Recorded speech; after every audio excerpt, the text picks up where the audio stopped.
Evangelio de hoy.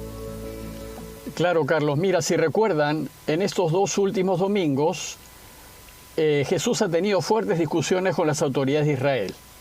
Primero les contó la parábola de la viña, si recuerdan, para que se den cuenta que Él es el Hijo y que tiene la autoridad para echar a los mercaderes del templo.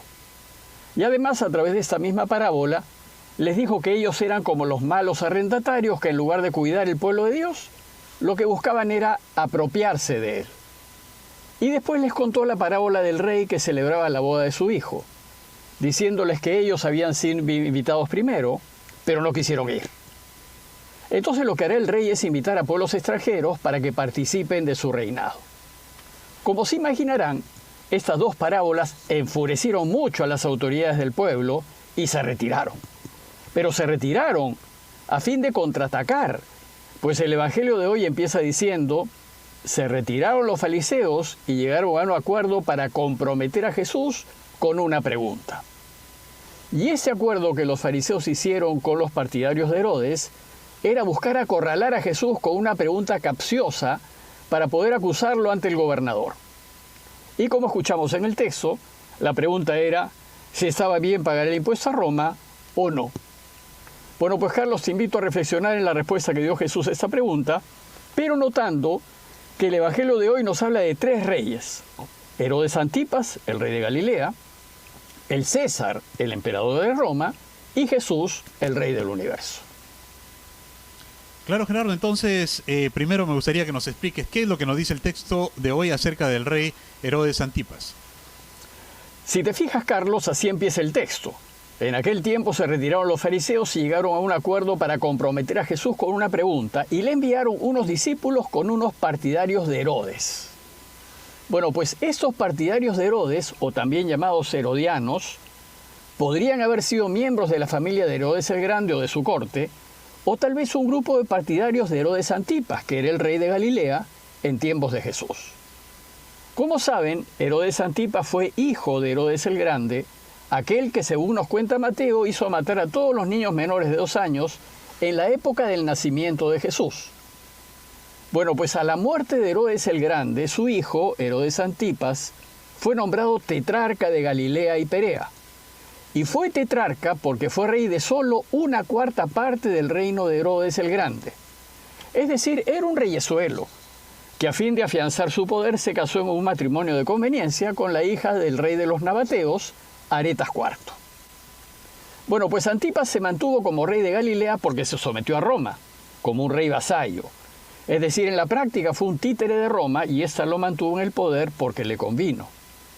Bueno, pues este Herodes Antipas fue un rey bastante cruel, a quien solo interesó el poder y su imagen. Por ejemplo, mandó a decapitar a Juan el Bautista por el capricho de su amante Herodías, y por eso tanto Juan Bautista como Jesús le eran un fastidio. Y por eso sus partidarios, los herodianos, se arreglaron con los fariseos y convinieron en tenderle una trampa a Jesús por medio de una pregunta comprometedora, una de la que no pudiese escapar, y así tener de qué acusarlo. Ahora sí, me gustaría que nos expliques qué es lo que nos dice el texto de hoy acerca del segundo rey, el emperador de Roma. Bueno, pues el segundo rey del que nos habla el Evangelio es el César, que en esos años era Tiberio, sucesor de Augusto, del César Augusto.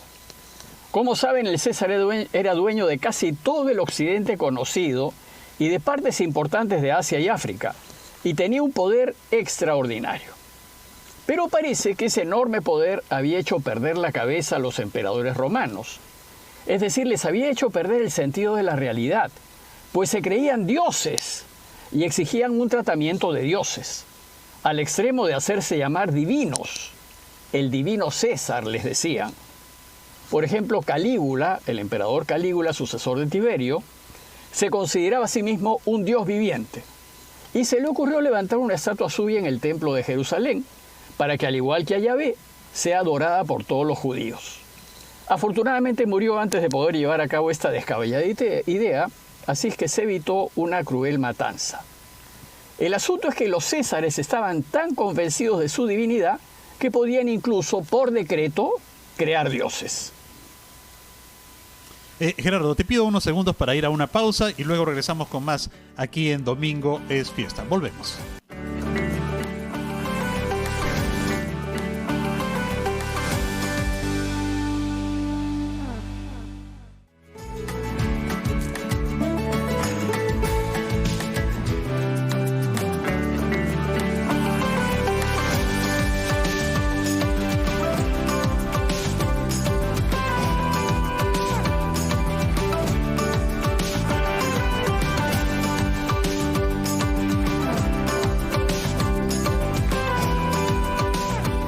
soy Carlos González, estamos en Domingo es Fiesta conversando con el padre Gerardo Aste sobre el Evangelio de hoy. Gerardo, tenemos una consulta de uno de nuestros oyentes, vamos a escucharla y luego seguimos con tu respuesta.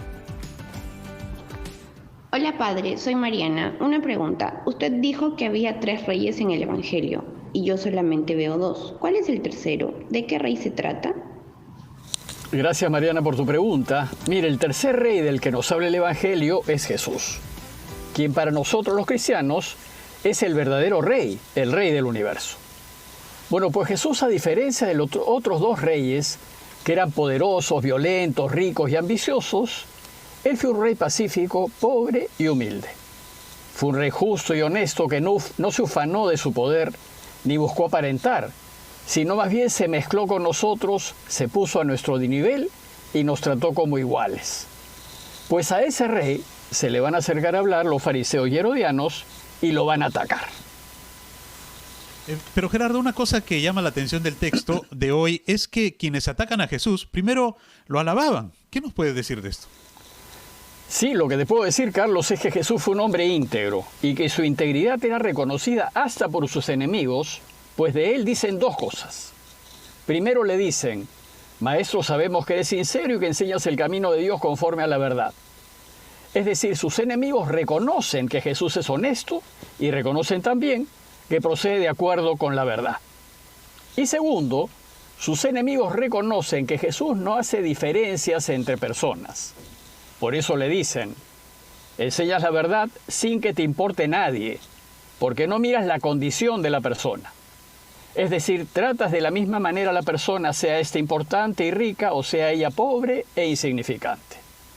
Pero lo interesante es que ellos reconocen que Jesús no juzga por apariencias, por lo externo, por lo que se ve. En cambio, los reyes que ellos han conocido son unos déspotas que gobiernan a base de temor, maltratan a la gente cuando tienen el poder y solo quieren escuchar lo que les gusta oír. Y cuando otro tiene más poder o más riqueza que ellos, están dispuestos a humillarse y hasta someterse al vasallaje. El rey Jesús, en cambio, no acomoda la verdad para agradar al más fuerte, ni abusa de su palabra para aplastar al débil. Para él, todo se tiene que acomodar a la verdad, pues Dios es verdad. Y Dios está por encima de todo. Por eso es que Jesús trata al más humilde con la misma atención y delicadeza con la que trata al rico y poderoso. Lo cierto es que al iniciar la conversación con Jesús, sus enemigos hacen una extraordinaria descripción de él que lo ponen muy en alto. Y ahora, ¿por qué no nos explicas la pregunta que le formulan a Jesús? Pues se supone que esta debería acorralar. En efecto, Carlos, el texto de hoy nos dice que sus adversarios le preguntaron: dinos, ¿qué opinas? ¿Es lícito pagar el impuesto al César o no?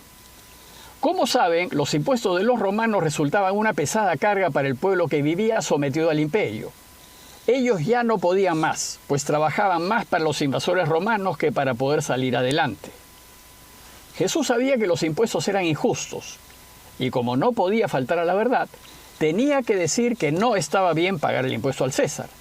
Pero si lo decía, era muy probable que lo arresten y ejecuten. Y ya sabemos que a Jesús no le va a importar su propia vida sino la verdad, porque su Padre es verdad.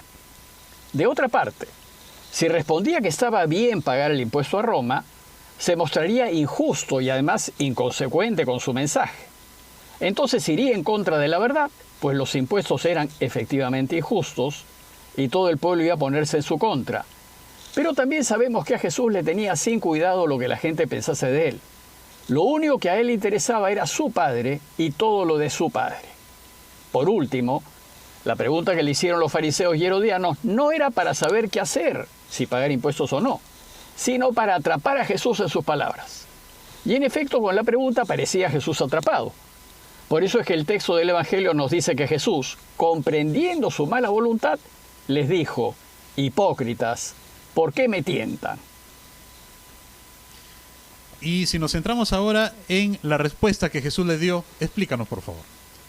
Bueno, pues Jesús, lleno de Espíritu Santo, va a responder a la pregunta tendenciosa y malintencionada de sus enemigos de manera magistral, diciéndoles: enséñenme la moneda del impuesto. Y ellos le mostraron un denario. El denario era una moneda acuñada por Roma que circulaba en la tierra de Israel. Y entonces les preguntó: ¿de quiénes son esta cara y esta inscripción? Le respondieron, del César, porque los denarios se acuñaban con el rostro del César en una de sus caras.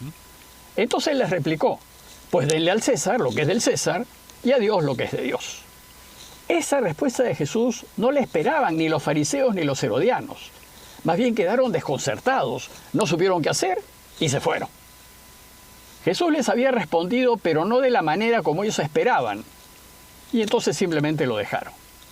Jesús pues no cayó en la trampa que le tendieron, pero lo genial de Jesús no fue evitar caer en la trampa, pues de hecho a él no le importó cuidar su vida, no le interesó vivir o morir, le daba lo mismo. A él solo le interesó su Padre y hacer lo que sea su voluntad. Y él ya había decidido dar su vida por su Padre, y había decidido jugarse la vida por lo que es justo y verdadero, y ya no vivía para sí, sino para su Padre. Y por eso se sentía libre para decir la verdad. Ahora, Gerardo, perdóname, pero no he entendido muy bien. Si la genialidad de Jesús no fue evitar caer en la trampa que le pusieron, ¿en qué consistió entonces su genialidad? Mira, la genialidad de Jesús fue hacer una denuncia pública contra fariseos y herodianos, contra aquellos que se acomodan al poder y al dinero, aquellos que se mueven por conveniencia. En esa ocasión Jesús los descubre en su inconsecuencia y en su mentira, y los denuncia, porque se aman a sí mismos por encima de Dios, y no aman a Dios por encima de todo, que es lo que manda el primer mandamiento. ¿Y cómo lo hizo?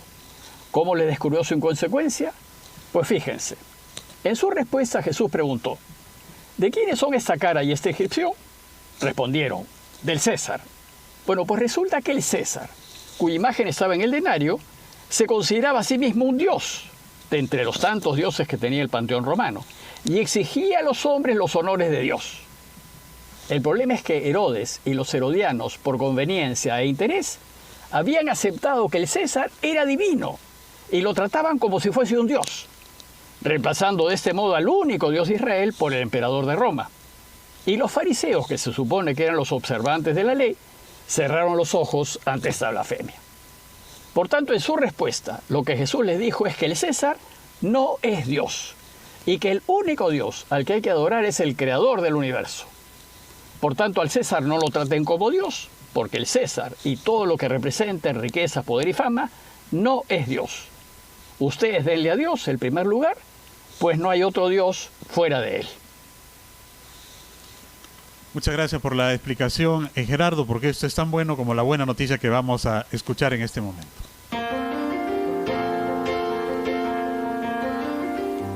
El 28 de octubre, la Iglesia del Perú recuerda al Señor de los Milagros. Gerardo, ¿qué nos puede decir de esta muy buena noticia? Mira, Carlos, del Señor de los Milagros se puede contar que en el siglo XVI, un español de apellido González compró una propiedad en las afueras de Lima de ese entonces, que se conoció como la Huerta de Pachacamilla.